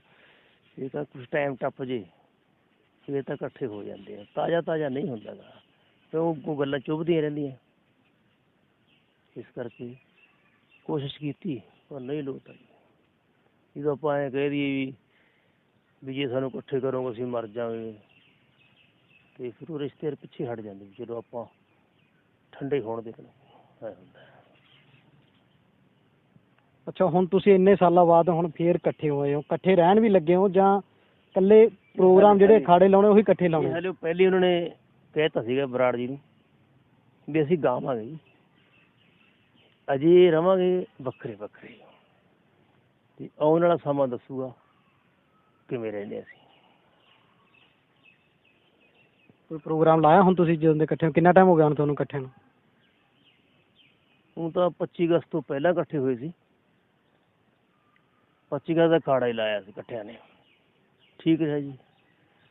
25 ਅਗਸਤ ਤੋਂ ਬਾਅਦ ਸੀਜ਼ਨ ਵਿੱਚ ਮੇਲਾ ਸੀ ਪੀਰਾਂ ਦਾ ਫਿਰੋਜ਼ਪੁਰ ਜ਼ਿਲ੍ਹੇ 'ਚ, ਕੀਲੀ ਵਾਲੇ ਕੋਠੇ, ਉਹ ਲਾਇਆ ਸੀ। ਉਹਦੇ ਬਾਅਦ ਹਾਲੇ ਕੋਈ ਫੰਕਸ਼ਨ ਫੋਨ ਆਉਂਦੇ ਆ, ਬੁਕਿੰਗ ਹਾਲੇ ਨਹੀਂ ਹੋਈ। ਜਦੋਂ ਹੋਈ ਫਿਰ ਦੇਖਾਂਗੇ ਕੀ ਹੈ, ਕਿਵੇਂ ਚੱਲਦਾ। ਅੱਛਾ, ਅੱਗੇ ਹਜੇ ਬੁਕਿੰਗ ਹੋਣ ਨਹੀਂ ਲੱਗੀ? 15 ਦਿਨ ਤੋਂ ਬਾਅਦ ਬੁਕਿੰਗ ਸ਼ੁਰੂ ਹੋ ਜਾਊਗੀ। ਹਾਲੇ ਨਹੀਂ, ਇਹ 15 ਨਵੰਬਰ ਤੋਂ ਸ਼ੁਰੂ ਹੁੰਦੀ ਹੈ, 15 ਦਸੰਬਰ ਤੱਕ ਸੀਜ਼ਨ ਮਹੀਨਾ ਹੀ ਹੁੰਦਾ ਇੱਕ, ਉਹ ਸ਼ੁਰੂ ਹੋਏ ਨੇ। ਅੱਛਾ, ਨਵੇਂ ਕਲਾਕਾਰਾਂ ਨੂੰ ਤੁਸੀਂ ਕੀ ਸੰਦੇਸ਼ ਦਿਓਗੇ? ਤੁਸੀਂ ਪੁਰਾਣੇ ਹੋ, ਹੈ ਨਾ, ਤੁਸੀਂ ਸਾਰਾ ਕੁਝ ਦੇਖਿਆ ਵੀ ਹੈ ਕਿਵੇਂ ਹੈ, ਅਤੇ ਉਹਨਾਂ ਕਲਾਕਾਰਾਂ ਨੂੰ ਕੀ ਸੰਦੇਸ਼ ਦੇਣਾ ਚਾਹੋਗੇ? ਜਿਵੇਂ ਹੁਣ ਅੱਜ ਕੱਲ੍ਹ ਵੀ ਹੁੰਦਾ ਨਾ ਵੀ ਮਹਿੰਗੀ ਗੱਡੀ ਲੈ ਲਈਏ, ਟਰੈਂਡ ਉੱਦਾਂ ਦਾ ਨਾ ਵੀ ਕਲਾਕਾਰ ਲੱਗੇ, ਹੈ ਨਾ, ਲੱਗਦਾ ਨਹੀਂ ਵੀ ਜੇ ਕੋਈ ਪੈਸੇ ਚਾਰ ਹੋਣਗੇ ਤਾਂ ਆਉਣ ਵਾਲੇ ਟਾਈਮ ਦੇ ਵਿੱਚ ਜਿਹੜੇ ਜ਼ਰੂਰਤ ਪੈਣ 'ਤੇ ਆਪਾਂ ਨੂੰ ਕੰਮ ਆ ਸਕਦੇ ਆ? ਮੈਂ ਤਾਂ ਦੇਖੋ ਇਹ ਆਖੂੰਗਾ ਵੀ ਗੱਡੀ ਬਗੈਰ ਵੀ ਨਹੀਂ ਸਰਦਾ ਬੰਦੇ ਦਾ, ਕੋਈ ਇਹੋ ਜਿਹੀ ਗੱਲ ਹੈ। ਆਪਾਂ ਕਹਿੰਦੇ ਗੱਡੀਆਂ ਨਾ ਖਰੀਦੋ, ਗੱਡੀ ਜ਼ਰੂਰੀ ਹੈ। ਇੱਕ ਤਾਂ ਮੈਂ ਉਹਨੂੰ ਇਹ ਕਹੂੰਗਾ ਵੀ ਥੋੜ੍ਹਾ ਸਿੱਖ ਕੇ ਮਾਰਕੀਟ 'ਚ ਆਉਂਦਾ ਤਾਂ ਬੰਦਾ ਠੀਕ ਹੁੰਦਾ ਹੈ। ਜੇ ਆਪਾਂ ਸਿੱਖਣ ਤੋਂ ਬਗੈਰ ਇਕੱਲੀਆਂ ਗੱਡੀਆਂ ਲੈ ਕੇ ਘੁੰਮੀਏ, ਉਹ ਵੀ ਠੀਕ ਨਹੀਂ ਹੈ ਜੀ। ਸਿੱਖੋ, ਗੱਡੀਆਂ ਤਾਂ ਸਰੋਤਿਆਂ ਨੇ ਦੇਣੀਆਂ, ਆਪਾਂ ਨੂੰ ਸਰੋਤੇ ਗੱਡੀਆਂ ਆਪ ਹੀ ਦੇ ਦਿੰਦੇ ਆ, ਲੈਣ ਦੀ ਲੋੜ ਨਹੀਂ। ਪਰ ਸਿੱਖ ਲਓ, ਸਿੱਖ ਕੇ ਮਾਰਕੀਟ ਜਾਓ। ਅਤੇ ਹੁਣ ਸਾਡਾ ਅੱਜ ਹੁਣ ਤੁਸੀਂ ਅੱਜ ਦੇ ਪ੍ਰੈਸ ਵਾਲੇ ਹੋ, ਤੁਸੀਂ ਕਹਿੰਦੇ ਤੁਸੀਂ ਪੁਰਾਣੇ ਲੱਚਰ ਗੀਤ ਗਾਏ, ਪਰ ਉਦੋਂ ਸਾਨੂੰ ਕਿਸੇ ਪੱਤਰਕਾਰ ਨੇ ਕਿਉਂ ਨਹੀਂ ਕਿਹਾ? ਕਿਉਂ ਉਹ ਜ਼ਮਾਨਾ ਹੀ ਹੈ ਅਸੀਂ। ਅੱਜ ਹੁਣ ਤੁਸੀਂ ਉਹ ਜਿਵੇਂ ਸਿੱਧੂ ਮੂਸੇਵਾਲਾ, ਤੁਸੀਂ ਉੱਧਰ ਹੋ, ਤੁਹਾਨੂੰ ਉਹ ਕੀ ਚੰਗੇ ਲੱਗਦੇ ਆ, ਅਤੇ ਅੱਜ ਕੱਲ੍ਹ ਉਹ ਉਵੇਂ ਗਾਉਂਦੇ ਆ ਮੁੰਡੇ ਨਵੇਂ ਗਾਣੇ ਤਾਂ ਉੱਦਾਂ ਹੀ, ਪਰ ਗਾਉਣ ਦਾ ਸਟਾਈਲ ਜਿਹੜਾ ਉਹ ਬਦਲ ਗਿਆ। ਹਾਂਜੀ ਹਾਂ, ਸਾਡੇ ਵੇਲੇ ਤੂੰਬੀ ਖੜਕਦੀ ਸੀ, ਅਤੇ ਹੁਣ ਕੋਈ ਸਾਜ਼ ਵੀ ਬਦਲ ਗਏ, ਕੁਛ ਇਹਨਾਂ ਸਟਾਈਲ ਵੀ ਤੋਰੇ ਫੇਰੇ ਦਾ ਸਟੇਜ 'ਤੇ ਬਦਲ ਗਿਆ। ਸਾਡੇ ਵੇਲੇ ਤਾਂ ਕਲਾਕਾਰ ਮਤਲਬ ਅਸੀਂ ਤਾਂ ਹਾਲੇ ਵੀ ਜੇ ਮੈਕ ਲੱਗੇ ਉਹ ਮੈਕ ਨਾਲ ਅਸੀਂ ਘੁਲਦੇ ਹਾਂ। ਇਹਨਾਂ ਦੇ ਹੱਥ 'ਚ ਮੈਕ ਹੁੰਦਾ, ਫਿਰ ਤੁਰੇ ਫਿਰਦੇ ਰਹਿੰਦੇ ਜਿੱਧਰ ਮਰਜ਼ੀ ਫਿਰਦੇ ਰਹਿਣ। ਸਟੇਜ ਬਹੁਤ ਵੱਡੀ ਬਣਵਾ ਲੈਂਦੇ ਆ। ਅੱਡ ਉੱਡ ਸਟਾਈਲ ਆ ਜੀ। ਅੱਜ ਕਹੀਏ ਵੀ ਤਾਂ ਤੁਰਦੇ ਫਿਰਦੇ ਕਾਹਤੋਂ ਆ, ਹਾਂ ਇਹ ਇਹੋ ਜਿਹੇ ਗੀਤ ਕਿਉਂ ਗਾਉਂਦੇ? ਨਹੀਂ, ਅੱਜ ਉਹਨਾਂ ਦੇ ਸਰੋਤੇ ਇਹੋ ਜਿਹੇ ਆ। ਜੇ ਆਪਾਂ ਟੋਕਾਂਗੇ ਉਹਦੇ ਸਰੋਤੇ ਕਹਿਣਗੇ ਵੀ ਨਾ ਤੁਸੀਂ ਆਪਦਾ ਜ਼ਮਾਨਾ ਆਪ ਗਾ ਲਿਆ, ਵੀ ਸਾਡਾ ਜ਼ਮਾਨਾ ਇਹ ਹੈ। ਪਰ ਸਾਡੇ ਸਰੋਤੇ ਬੈਠੇ ਆ, ਸਾਡੇ ਅਖਾੜੇ ਵੀ ਲੱਗਦੇ ਆ। ਰਮਲਾ ਸਾਹਿਬ ਜਮਾਂ ਮਰਨ ਤੱਕ, ਜਿਹਦੇ ਡੈਥ ਹੋਈ ਆ 3 ਦਿਨ ਪਹਿਲਾਂ ਇੱਥੇ ਮਿਲ ਕੇ ਗਏ ਸਨ। ਇੱਥੇ ਸੀ ਪ੍ਰੋਗਰਾਮ ਉਹਨਾਂ ਦਾ ਨੇੜੇ ਤਲਵੰਡੀ ਕੋਲ। ਅਤੇ ਸਦੀਕ ਸਾਹਿਬ ਤੁਹਾਨੂੰ ਪਤਾ ਬਜ਼ੁਰਗ ਹੋ ਗਏ, ਪਰ ਉਹਨਾਂ ਦੇ ਵੀ ਅਖਾੜੇ ਬੁੱਕ ਹੁੰਦੇ ਆ, ਸਰੋਤੇ ਉਹਨਾਂ ਦੇ ਵੀ ਹੈਗੇ ਆ। ਵੱਖਰੇ ਕਲਾਕਾਰ, ਵੱਖਰੇ ਸਰੋਤੇ ਉਹਨਾਂ ਦੇ ਹੈਗੇ ਆ। ਕਿੰਨਾ ਕੁ ਟਾਈਮ ਦਾ ਫਰਕ ਤੁਸੀਂ ਸਮਝਦੇ ਹੋ? ਕਿੰਨਾ ਕੁ ਫਰਕ ਪੈ ਗਿਆ ਹੁਣ? ਫਰਕ ਦੇਖੋ ਜੀ, ਚੱਲੀ ਤਾਂ ਸਾਰੇ ਜਾਂਦੇ ਆ, ਫਰਕ ਖੈਰ ਬਹੁਤ ਪੈ ਗਿਆ। ਪਹਿਲਾਂ ਨਾਲੋਂ ਸਾਊਂਡ ਦਾ ਹੀ ਫਰਕ ਪੈ ਗਿਆ। ਪਹਿਲਾਂ ਨਾਲੋਂ ਤਾਂ ਜਿਹੜੀ ਸਾਡੇ ਵੇਲੇ ਸਾਊਂਡ ਹੁੰਦੀ ਸੀ, ਬਸ ਇੱਕ ਐਡਾ ਕੁ ਸੈੱਟ ਛੋਟਾ ਜਿਹਾ ਲੱਗਿਆ ਹੁੰਦਾ ਸੀ, ਸੈੱਟ ਲੱਗਿਆ ਹੁੰਦਾ ਸੀਗਾ। ਅਤੇ ਅੱਜ ਕੱਲ੍ਹ ਟਰੱਕ 'ਤੇ ਸਾਊਂਡ ਆਉਂਦੀ ਹੈ, ਟਰੱਕ ਭਰ ਕੇ ਆਉਂਦਾ, ਫਿਰ ਦੇ ਗੂੰਜ ਚੱਲਦੀ ਹੈ। ਉਹੋ ਜਿਹੇ ਫਿਰ ਕਲਾਕਾਰ ਉੱਦਾਂ ਦੇ ਹੈ। ਠੀਕ ਹੈ ਜੀ। ਅੱਛਾ ਚੰਗ ਸਾਹਿਬ, ਗਾਉਣ ਤੋਂ ਬਾਅਦ ਜਦੋਂ ਤੁਸੀਂ ਅੱਡੋ ਅੱਡ ਹੋਏ ਹੋ ਹਨਾ, ਤਾਂ ਫਿਰ ਕਿੱਥੇ ਕਿਵੇਂ ਕਈ ਥਾਵਾਂ ਤੇ ਤੁਸੀਂ ਸਿਕਿਉਰਿਟੀ ਗਾਰਡ ਦੀ ਵੀ ਨੌਕਰੀ, ਹੋਰ ਕਿਹੜੇ ਕਿਹੜੇ ਕੰਮ ਕੀਤੇ ਆ? ਜ਼ਿਆਦਾ ਬਠਿੰਡੇ ਮੈਂ ਸਿਕਿਉਰਿਟੀ ਗਾਰਡ ਹੀ ਕੀਤੀ ਆ। ਥੋੜ੍ਹਾ ਜਿਹਾ ਕੰਮ ਸੌਖਾ ਹੁੰਦਾ, ਬੰਦਾ ਕੁਰਸੀ 'ਤੇ ਬੈਠਾ ਰਹਿੰਦਾ। ਹੋਰ ਕੰਮ ਥੋੜ੍ਹੇ ਜਿਹੇ ਆਪਾਂ ਹੁਣ ਜਦੋਂ ਇੰਨਾ ਚਿਰ ਬੰਦਾ ਵਧੀਆ ਤਰੀਕੇ ਨਾਲ ਮੌਜ ਮਸਤੀ 'ਚ ਰਿਹਾ ਹੋਵੇ, ਹੁਣ ਜੇ ਆਪਾਂ ਕਹੀਏ ਆਪਾਂ ਇੱਟਾਂ ਚੱਕੀ, ਉਹ ਤਾਂ ਹੁੰਦਾ ਇੰਨਾ ਕੰਮ। ਅਤੇ ਆਪਾਂ ਹੈ ਤਾਂ ਮਜ਼ਦੂਰਾਂ ਦੇ ਬੱਚੇ ਜੀ, ਪਰ ਉਹੋ ਜਿਹਾ ਹਿਸਾਬ ਲਾ ਲਿਆ ਵੀ ਬਾਕੀ ਹਸਪਤਾਲ ਵਾਲੇ ਬੰਦੇ ਵਧੀਆ ਸੀ। ਉਹ ਕਹਿੰਦੇ ਬਹਿ ਜਾ, ਮੈਂ ਮੇਰੀ ਆਦਤ ਆ ਗੀਤ ਗੂਤ ਲਿਖਣ ਲੱਗ ਜਾਂਦਾ। ਉਹ ਕਹਿੰਦੇ ਲਿਖ ਲਾ ਬਈ, ਅਸੀਂ ਆਪੇ ਕਰਦੇ ਹਾਂ। ਸਟਰੈਚ ਵੀ ਖਿੱਚਣਾ ਆਉਂਦਾ ਕਈ ਵਾਰੀ ਬਾਹਰੋਂ, ਉਹ ਕਹਿੰਦੇ ਕੋਈ ਨਹੀਂ, ਤੂੰ ਘਰ ਕੰਮ ਆਪਦਾ ਲਿਖੀ ਚੱਲ। ਪੁਰਾਣੇ ਜਿਹੜੇ ਲੋਕ ਆ ਤੁਹਾਨੂੰ ਜਾਣਦੇ ਹੋਣਗੇ, ਕਦੇ ਕਿਹਾ ਨਹੀਂ ਵੀ ਚਮਕ ਸਾਹਿਬ ਇਹ ਕੀ ਕਰਦੇ? ਕਹਿ ਦਿੰਦੇ ਸੀ ਕਹਿੰਦੇ ਬਾਈ ਕੀ ਗੱਲ, ਉਹਨੂੰ ਪਤਾ ਸੀ ਨਾ, ਸਾਰਿਆਂ ਨੂੰ ਪਤਾ ਸੀ ਵੀ ਅੱਡੋ ਅੱਡ ਰਹਿੰਦੇ। ਫਿਰ ਉਹ ਕੋਈ ਕੰਮ ਕਾਰ ਤਾਂ ਕਰਨਾ ਹੀ ਆ, ਕੰਮ ਕਾਰ ਤਾਂ ਜ਼ਰੂਰੀ ਹੈ। ਪੇਟ ਹੀ ਫੇਰ ਭਰੂਗਾ, ਰੋਟੀ ਤਾਂ ਖਾਣੀ ਹੈ ਕਦੋਂ। ਆਹ ਮਿੱਤਰ ਪਿਆਰੇ ਮੈਨੂੰ ਕਹਿੰਦੇ ਛੱਡ ਯਾਰ, ਮਤਲਬ ਤੈਨੂੰ ਅਸੀਂ ਭੇਜ ਦਿਆ ਕਰਾਂਗੇ। ਬਾਹਰੋਂ ਵੀ ਮੁੰਡੇ ਕਹਿੰਦੇ 10,000 ਰੁਪਏ ਮਹੀਨਾ ਅਸੀਂ ਭੇਜਾਂਗੇ ਯਾਰ। ਮੈਂ ਕਿਹਾ ਯਾਰ ਮੈਂ ਥੋੜ੍ਹਾ ਜਿਹਾ ਹੋਰ ਹਿਸਾਬ ਦਾ ਬੰਦਾ ਹੈਗਾ, ਵੀ ਮੰਗ ਕੇ ਜੇ ਮੈਨੂੰ ਚੰਗਾ ਨਹੀਂ ਲੱਗਦਾ। ਸਹੀ ਗੱਲ ਵੀ ਤੁਹਾਨੂੰ ਮੈਂ ਤੰਗ ਕਰਾਂ ਯਾਰ, ਤੁਸੀਂ ਦੇਸ਼ ਛੱਡ ਕੇ ਵਿਦੇਸ਼ ਗਏ ਹੋਏ ਹੋ, ਹੈ ਕਿ ਨਹੀਂ। ਜਦੋਂ ਮੈਂ ਕਾਇਮ ਹੈ, ਤੁਰਿਆ ਫਿਰਦਾ ਮੈਂ, ਠੀਕ ਹੈ। ਇਹ ਤਾਂ ਲੱਤ ਟੁੱਟ ਗਈ ਸੀ, ਫਿਰ ਉਦੋਂ ਮੈਂ ਥੋੜ੍ਹਾ ਤੰਗੀ 'ਚ ਬੰਦਾ ਆ ਹੀ ਜਾਂਦਾ ਹੈਗਾ। ਬੈੱਡ ਰੈਸਟ ਹੋ ਗਈ, ਸਾਲ ਪਿਆ ਰਿਹਾ। ਕਦੇ ਲੱਗਿਆ ਨਹੀਂ ਵੀ ਤਨਖਾਹ ਦੇਣ ਵਾਲਾ ਬੰਦਾ ਅੱਜ ਤਨਖਾਹ ਲੈ ਰਿਹਾ? ਕਿੰਨੀ ਤਨਖਾਹ ਦੇ ਦਿੰਦੇ ਤੁਹਾਨੂੰ ਉੱਥੇ? ਤਨਖਾਹ ਤਾਂ ਥੋੜ੍ਹੀ ਹੁੰਦੀ ਹੈ, ਵੀ ਵੱਧ ਤੋਂ ਵੱਧ 8 ਤੋਂ ਲੈ ਕੇ 10 ਤੱਕ, ਇੰਨੀ ਕੁ ਤਨਖਾਹ ਪ੍ਰਾਈਵੇਟ ਬੰਦੇ ਦੀ। ਚਲੋ ਆਪਾਂ ਨੂੰ ਐਂ ਸੀਗਾ ਵੀ ਕਿਸੇ ਨੂੰ ਕਹਿਣ ਨਾਲੋਂ ਇਹ ਠੀਕ ਹੈ ਵੀ ਨਾਲੇ ਤਾਂ ਬੰਦਾ ਸਿਆਣੇ ਕਹਿੰਦੇ, ਬੰਦਾ ਕੰਮ ਕਰਦਾ ਰਹੇ, ਉਹ ਠੀਕ ਰਹਿੰਦਾ ਹੈਗਾ, ਸਿਹਤ ਵੀ ਠੀਕ ਰਹਿੰਦੀ ਹੈ। ਪਾਰਟੀਆਂ ਕਹਿੰਦੇ ਮਜੀਸ਼ੀਅਨ ਦੋ ਚੱਲਦੀਆਂ ਹੁੰਦੇ, ਇੱਕ ਅਗਲੇ ਪ੍ਰੋਗਰਾਮ 'ਤੇ ਚੱਲਦੀ। ਹਾਂਜੀ, ਡਰਾਈਵਰ ਵੀ ਮੈਂ ਵੱਧ ਰੱਖਦਾ ਸੀਗਾ ਵੀ ਕਈ ਵਾਰੀ ਬੰਦੇ ਨੂੰ ਕੋਈ ਡਰਾਈਵਰ ਨੂੰ ਨੀਂਦ ਆਉਣ ਲੱਗ ਜੇ, ਹੁਣ 12 ਵਜੇ ਤਾਂ ਆਇਆ, ਕਿਹੜੇ ਵੇਲੇ ਸੌਂਗਾ ਉਹ, ਕਿਹੜੇ ਵੇਲੇ ਫਿਰ ਚੱਲ ਪੈਣਾ 4 ਵਜੇ ਰਾਜਸਥਾਨ ਨੂੰ, ਉਹ ਰਾਵਲਾ ਮੰਡੀ 6-7 ਘੰਟੇ ਜਾਂਦਾ ਬੰਦਾ। ਅਤੇ ਡਰਾਈਵਰ ਮੈਂ 2 ਦੇ 3 ਵੀ ਕਰਦੇ ਕਈ ਵਾਰੀ, ਵੀ ਬਾਕੀ ਬੈਠੋ ਸੌਂ ਜਾਓ ਜਿਹਨੇ ਸੌਣਾ, ਇੱਕ ਚਲਾਈ ਚਲੋ ਗੱਡੀ। ਮਜੀਸ਼ਨ ਵੀ ਮੈਂ ਜਿਵੇਂ ਢੋਲਕਾਂ ਵਾਲੇ ਜਿਹੜੇ ਸਿਆਲਾਂ 'ਚ ਹੱਥ ਪਾੜ ਜਾਂਦੇ ਸੀ, ਪੋਟੇ ਪਾੜ ਜਾਂਦੇ ਮਾਰ ਮਾਰ ਕੇ ਉਂਗਲਾਂ, ਅਤੇ ਉਹ ਵੀ ਮੈਂ ਵੱਧ ਰੱਖਦਾ ਸੀ ਵੀ ਜਿਹੜਾ ਬੰਦਾ ਕੋਈ ਥੱਕ ਗਿਆ, ਉਹ ਗੱਡੀ 'ਚ ਜਾ ਕੇ ਸੌਂ ਜਾਓ ਅਤੇ ਦੂਜਾ ਸ਼ੁਰੂ ਹੋ ਜਾਓ। ਸੌਖਾ ਹੀ ਰੱਖਿਆ ਜੀ ਮੈਂ, ਜਿਹੋ ਜਿਹੀ ਮੇਰੀ ਜ਼ਿੰਦਗੀ ਸੀ ਵੀ ਮੈਂ ਪਿੱਛੋਂ ਕੰਮ ਕਰਦਾ ਆਇਆ ਸੀ, ਮੈਂ ਉਨਾ ਹੀ ਆਪਦੇ ਮਜੀਸ਼ੀਅਨਾਂ ਨੂੰ ਵੀ ਸੌਖਾ ਹੀ ਦਿੱਤਾ ਗਾ ਜੀ। ਜਾਂਦੇ ਜਾਂਦੇ ਸਾਡੇ ਦਰਸ਼ਕਾਂ ਨੂੰ ਇੱਕ ਗਾਣਾ ਹੋਰ ਤੁਹਾਡਾ ਜਿਹੜਾ ਹੋਵੇ ਵਧੀਆ। ਹੋਰ ਕਿਹੜਾ, ਹੋਰ ਸੁਣਾ ਦੇਣੇ ਜੀ ਗਾਣੇ ਹੁਣ ਬਹੁਤ ਜ਼ਿਆਦਾ। ਅਤੇ ਜਿਵੇਂ ਇੱਕ ਆਇਆ ਸੀਗਾ ਮੇਰਾ ਗੀਤ,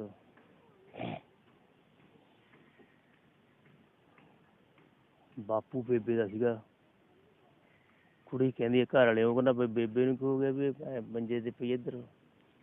ਉਹ ਕਹਿੰਦੀ ਰੋਵੇ ਕਰ ਲਾਵੇ ਬੇਬੇ, ਚੱਲੀ ਨਾ ਜਾਵੇ ਬੇਬੇ, ਰੋਵੇ ਕਰ ਲਾਵੇ ਬੇਬੇ, ਚੱਲੀ ਨਾ ਜਾਵੇ ਬੇਬੇ। ਬੈਠੀ ਚੌਂਕੇ ਵਿੱਚ ਸਾਗ ਸੀ ਬਣਾਉਂਦੀ ਵੇ, ਸ਼ੌਂਕਾਂ ਦੀ ਪੱਟੀ, ਅੱਜ ਡਿੱਗ ਪਈ ਪੌੜੀਆਂ ਆਉਂਦੀ ਵੇ, ਸ਼ੌਂਕਾਂ ਦੀ ਪੱਟੀ। ਉਹ ਕਹਿੰਦਾ ਬਾਪੂ ਵੀ ਮੈਨੂੰ ਲੱਗਦਾ ਢਿੱਲਾ ਜਿਹਾ ਪਿਆ। ਉਹ ਕਹਿੰਦੀ ਵੀ ਉਹ ਦਵਾਈ ਦੂ ਲੈ ਕੇ ਆਇਆ ਸੀ, ਉਹ ਵੀ ਦਿਮਾਗ 'ਤੇ ਹੋ ਗਿਆ। ਕਹਿੰਦਾ ਬਾਪੂ ਵੀ ਹੌਕਾ ਲੈ ਗਿਆ, ਪਹਿਲਾਂ ਤੋਂ ਅੱਧਾ ਰਹਿ ਗਿਆ, ਬਾਪੂ ਵੀ ਹੌਕਾ ਲੈ ਗਿਆ, ਪਹਿਲਾਂ ਤੋਂ ਅੱਧਾ ਰਹਿ ਗਿਆ। ਬੈਠਾ ਰੋਈ ਜਾਂਦਾ ਚੜ੍ਹ ਕੇ ਚੁਬਾਰੇ, ਨੀ ਰੋਟੀ ਨਹੀਂ ਖਾਂਦਾ, ਬਾਪੂ ਬੇਬੇ ਜੀ ਦਾ ਦੁੱਖ ਨਾ ਸਹਾਰੇ, ਰੋਟੀ ਨਹੀਂ ਖਾਂਦਾ। ਬਹੁਤ ਬਹੁਤ ਮਿਹਰਬਾਨੀ ਚੰਗ ਸਾਹਿਬ। ਸਤਿ ਸ੍ਰੀ ਅਕਾਲ ਜੀ ਮੇਰੇ ਸਰੋਤਿਆਂ ਨੂੰ, ਰੱਬ ਵਰਗਿਆਂ ਨੂੰ ਜਿਹਨਾਂ ਨੇ। ਮੈਂ ਢਿੱਲਾ ਹੋਇਆ ਸੀ ਜਦੋਂ, ਮੈਂ ਸੱਚੀ ਗੱਲ ਆ ਵੀ ਇੰਨਾ ਢਿੱਲਾ ਹੋ ਗਿਆ ਸੀ, ਮੈਂ ਮਾਂ ਨੂੰ ਕਿਹਾ ਮਾਂ ਮੇਰੇ ਬੀਮੇ ਬੂਮੇ ਦੇ ਕਾਗਜ਼ ਚੱਕ ਕੇ ਲੈ ਆ ਹੁਣ, ਅਤੇ ਉਹ ਕਢਾ ਲਈ ਅਮਨ ਮੈਡਮ ਵੀ ਆ ਗਈ, ਉਹ ਕਹਿੰਦੀ ਤੁਸੀਂ ਐਂ ਕਾਹਤੋਂ ਕਰੀ ਜਾਂਦੇ? ਮੈਂ ਕਿਹਾ ਜੀ ਮੈਨੂੰ ਲੱਗਦਾ ਗਾ ਸਿਹਤ ਕਮਜ਼ੋਰ ਹੋ ਗਈ, ਮੇਰੇ ਹੈ ਟੁੱਟੀ ਤਾਂ ਪਸਲੀ ਸੀ, ਸਾਹ ਤਾਂ ਉਹ ਨਹੀਂ ਆਉਣ ਦਿੰਦੀ ਸੀ, ਉਹ ਧਿਆਨ ਹੀ ਨਹੀਂ ਸੀ ਕਿਸੇ ਨੂੰ। ਠੀਕ ਹੈ ਜੀ ਬਿਲਕੁਲ, ਮੈਂ ਹੁਣ ਆਹ ਫੰਕਸ਼ਨ ਮੂਹਰੇ ਬੁਕਿੰਗ ਫੋਨ ਫਾਨ ਆਉਣ ਲੱਗ ਗਏ, ਮੈਂ ਬਿਲਕੁਲ ਠੀਕ ਹੈ। ਸਾਰੇ ਸਰੋਤਾਂ ਨੇ ਇਹੀ ਬੇਨਤੀ ਕਰੂੰਗਾ ਵੀ ਜਿਵੇਂ ਤੁਸੀਂ ਮੈਨੂੰ ਦਵਾਈਆਂ ਵੀ ਦਵਾਈਆਂ ਨੇ, ਜਿਹੜੀਆਂ ਦੁਆਵਾਂ ਕੀਤੀਆਂ ਇਹ ਸੱਚੀ ਗੱਲ ਹੈ ਜੀ। ਮੈਂ ਮਹਿਸੂਸ ਕਰ ਗਿਆ ਵੀ ਬਾਕੀ ਲੋਕ ਕਹਿ ਦਿੰਦੇ ਆ ਵੀ ਦਵਾਈ ਨਾਲੋਂ ਦਵਾ ਜ਼ਿਆਦਾ ਕੰਮ ਕਰਦੀ ਹੈ, ਅਤੇ ਮੈਨੂੰ ਮਹਿਸੂਸ ਹੁੰਦਾ ਸੀਗਾ ਜੀ ਹਸਪਤਾਲ 'ਚ ਪਏ ਨੂੰ ਵੀ ਵਾਕਈ ਦਵਾ ਚੱਲ ਰਹੀ ਹੈ ਮੇਰੇ ਸਰੋਤਾਂ ਦੀ, ਮੈਂ ਠੀਕ ਹੁੰਦਾ ਜਾਂਦਾ ਜੀ। ਅਤੇ ਮੈਂ 4-5 ਦਿਨਾਂ ਮੇਰੇ ਡਾਕਟਰ ਕਹਿੰਦਾ ਵੀ ਚੰਗ ਸਾਹਿਬ ਛੁੱਟੀ, ਮੈਂ ਠੀਕ ਨਹੀਂ ਹੋਇਆ, ਕਹਿੰਦਾ ਨਹੀਂ ਆਹ ਚੱਕ ਰਿਪੋਰਟ ਓਕੇ ਹੈ। ਜੀ ਮੈਨੂੰ ਆਹ ਦਿਖਦਾ ਗਾ ਇੱਥੋਂ, ਉਹ ਕਹਿੰਦਾ ਇੱਕ ਹੋਰ ਚੀਜ਼ ਹੈ, ਇਹ ਤੇਰੇ ਬਾਅਦ 'ਚ ਦੇ ਤੂੰ ਕਿਹੜਾ ਛੁੱਟੀ ਲੈ। ਐਡੀਆਂ ਦਵਾਵਾਂ ਲੱਗੀਆਂ ਮੇਰੇ ਸਰੋਤਾਂ ਦੀਆਂ, ਮੈਂ ਠੀਕ ਹੋ ਗਿਆ ਜੀ। ਹੁਣ ਫੰਕਸ਼ਨ ਹੀ ਬੁੱਕ ਕਰ ਲਾਂਗੇ, ਠੀਕ ਹੈ। ਸੋ ਇਹ ਸਨ ਅਵਤਾਰ ਚੰਦ ਜਿਨ੍ਹਾਂ ਨਾਲ ਆਪਾਂ ਗੱਲਬਾਤ ਕੀਤੀ। ਸਾਡੀ ਗੱਲਬਾਤ ਕਿੱਦਾਂ ਦੀ ਲੱਗੀ ਕਮੈਂਟ ਬਾਕਸ ਵਿੱਚ ਆਪਣੀ ਰਾਏ ਜ਼ਰੂਰ ਦਿਓ ਅਤੇ ਵੀਡੀਓ ਨੂੰ ਵੱਧ ਤੋਂ ਵੱਧ ਸ਼ੇਅਰ ਕਰਿਓ। ਧੰਨਵਾਦ।